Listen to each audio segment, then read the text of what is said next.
નર્મદા પૂજન કરી 6000 માછીમારો 12000 બોટ સાથે દરિયો ખેડવા રવાના।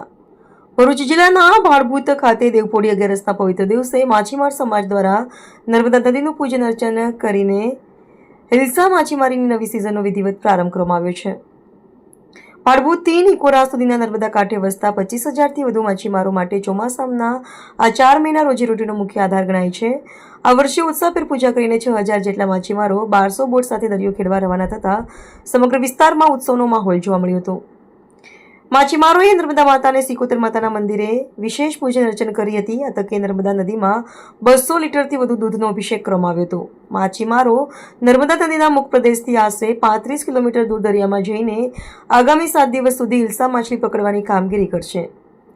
હિલ્સા માછલી મૂળભૂત રીતે દરિયાઈ જીવ છે, પરંતુ તેનું પ્રજનન ચક્ર અલગ પ્રકારનું હોય છે। તે દર વર્ષે જૂનથી ઓગસ્ટ મહિના દરમિયાન ઈંડા મૂકવા માટે સમુદ્રમાંથી નર્મદા નદીના મીઠા અને સ્વચ્છ પાણી તરફ સ્થળાંતર કરે છે। આ સમયગાળા દરમિયાન મોટા પ્રમાણમાં હિલ્સા માછલીઓની આવક થતી હોવાથી ભરૂચના સ્થાનિક માછીમારોને આખા વર્ષની આજીવિકા મેળવવાનો સંપૂર્ણ અવસર મળે છે।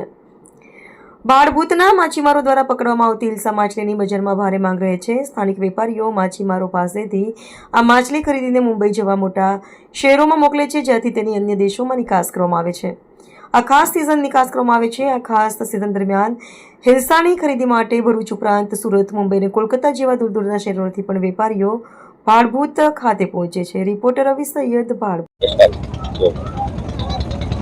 આજ રોજ દેવશયની એકાદશી સમગ્ર માછીમાર સમાજ આ દિવસે પોતાની રોજીરોટી માટે માં નર્મદાને દૂધાભિષેક કરી, ચુંદડી અર્પણ કરી અને ફૂલથી માં નર્મદાનો અભિષેક કરી અને પોતાના ધંધાની શરૂઆત કરવા જઈ રહ્યો છે।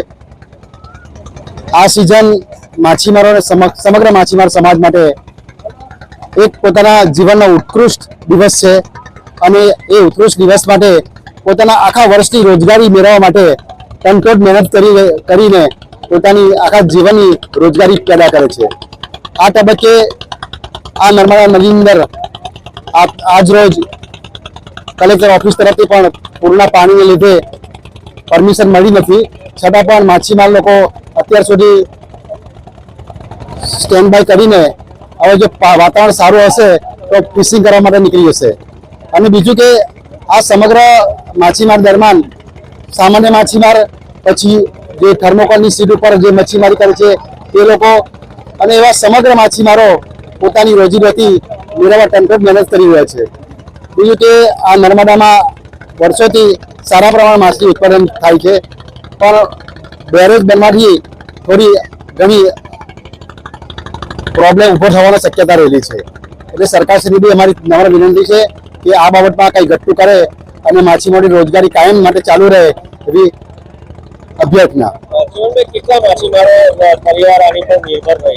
આશરે આ પટ્ટી પર 20000 માછીમારો પોતાની રોજીરોટી મેળવે છે અને ખાલી ફક્ત ભાડભૂત અને વેજલપુર ભરૂચ જ નહીં, સમગ્ર નર્મદાના બંને કિનારા પર પૂર્વ અને પશ્ચિમ અને ઉત્તર અને દક્ષિણ કિનારા પર બધા જ માછીમારો, આદિવાસીઓ અને કોળી પટેલો પણ આ બિઝનેસ કરી રહ્યા છે।